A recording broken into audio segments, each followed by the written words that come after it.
कलियुग में मलिनता की प्रधानता रहेगी। शरीर अपवित्र, शरीर को सजाने में प्रियता है, लेकिन पवित्रता क्या है ये ज्ञान नहीं है।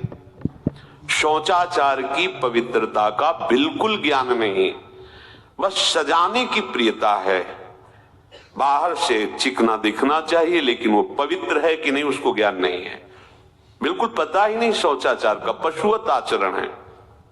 देखने को मिलते हैं खड़े खड़े लघु शंका कर रहे हैं, मुंह में बीड़ी ऐसे, वही जनेंद्री को छुआ ऐसे कर, ना हाथ धोना, ना आचमन करना, न पैर धोना, बिल्कुल पशुता का आचरण है।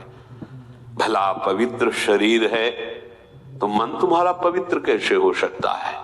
तुम्हारे आचरण अपवित्र है, तुम्हारा शरीर पवित्र है। शौच गए वैसे ही, जैसे हाथ धोया उससे साबुन जो वैसे निकल पड़े कपड़ा, वैसे सब अपवित्र, पूरे घर में वो पूरा घर अपवित्र।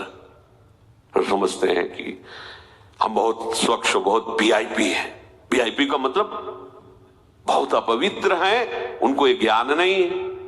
और एक रंग चढ़ा है नए समय में, जूता मोजा पहनकर भोजन पा रहे हैं।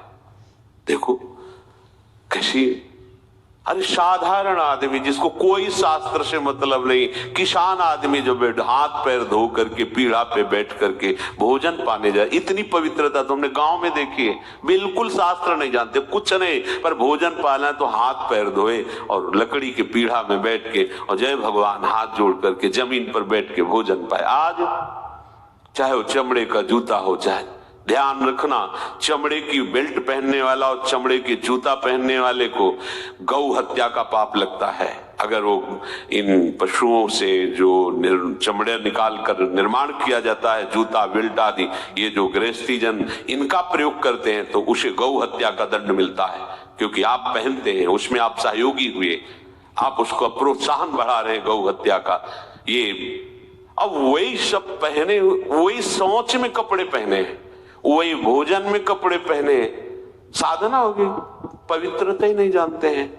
लघु शंका करने के बाद यदि आपने जनेंद्री का प्रक्षालन नहीं किया, हाथ नहीं धोया, चरण नहीं धोए, आचमन नहीं किया, तो आप तो अपवित्र हैं।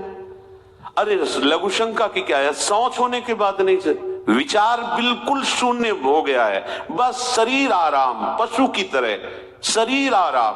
क्या शरीर आराम रहेगा? जब तुम्हारा शरीर अपवित्र है तो आचरण अपवित्र होंगे, तो पाप बनेगा, पाप से तुम्हें शरीर को दुख भोगना पड़ेगा। बिल्कुल समझ खत्म होती चली जा रही। कलि केवल मल मूल मलिना, ये नाना प्रकार के पापाचरणों की जो हमारी प्रवृत्ति बढ़ती जा रही है, उसका कारण है खान पान अपवित्र, शरीर अपवित्र। हमने देखा है, वो आपको मजाक सा लगेगा, भोजन पाने के समय घर के जितने भी वयस्क जन होते थे, जब कच्चा भोजन पाया जाता था तो ऊपर के वस्त्र उतार देते थे, एक धोती नीचे पहने हुए ऐसे पाते देखा। बाद में विचार कितनी पवित्रता, क्योंकि वो कपड़े पहनकर बाहर कार्य हूं और ऐसे जल लेकर के ऐसे आचमन कर हाथ जोड़कर थोड़ी देर। किसान आदमी, वो कोई साधु महात्मा नहीं, कोई वैष्णव नहीं, किसान आदमी की बात कर रहे हैं। हाथ में जय बोल करके प्रभु की फिर प्रसाद पाए, जय हो भगवान आपकी। आज परोसने में अगर कहीं रोटी छू गई परोसने वाले को तो डांट लगती थी, पूरी रसोई जूठी करेगी, रखे ही थाल, हाथ धो, दूसरी थाल मिला। आज उसी से अमुक ले रहा है, उसी से अमुक ले रहा है, उसी से अमुक ले रहा है। वो शराब पीने वाला है, मांस खाने वाला है, गंदे आचरण का, उसी से आप ले रहे हैं। वो तो समाज में चलता है, समाज में तो समाज को लेकर चलना ही पड़ेगा। भाई समझो, पवित्रता अति अनिवार्य है, इसे आप समझो। अगर आप अपवित्र पशुओं जैसे, तो आपकी बुद्धि भी पशुवत आचरण करेगी, आसुरी भाव को प्राप्त हो जाएगी।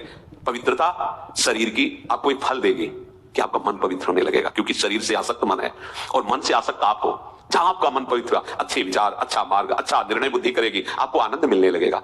ऐसे नहीं है कि आप जैसे पशुवत आचरण करें। बड़ी अपवित्रता बढ़ रही है, अपवित्रता को तो कोई समझ ही नहीं रहा इस विषय को।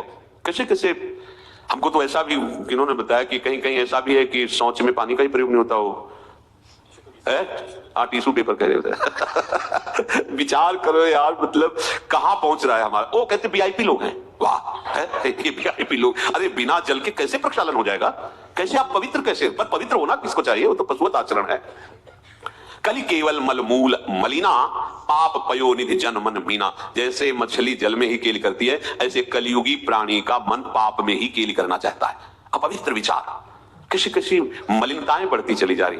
रसोई अभी बनकर तैयार नहीं हुआ, ऐसे सो खड़े खड़े वही रसोई, क्या पछता है। अरे एक बार बन जाए उसे थाल में लगाओ। हम नहीं कहते तुम भगवान का भोग लगाओ जाके, नहीं वैष्णव नहीं भजन कर, कम से कम थोड़ी तो पवित्रता। एक बार थाल लग जाए, हाथ जोड़ो, अन्न को ही प्रणाम करो। अन्न ब्रह्म, उपनिषद में आता है, ये अन्न ब्रह्म है, उसे प्रणाम करो, वो हमारे जीवन को पुष्ट करता है।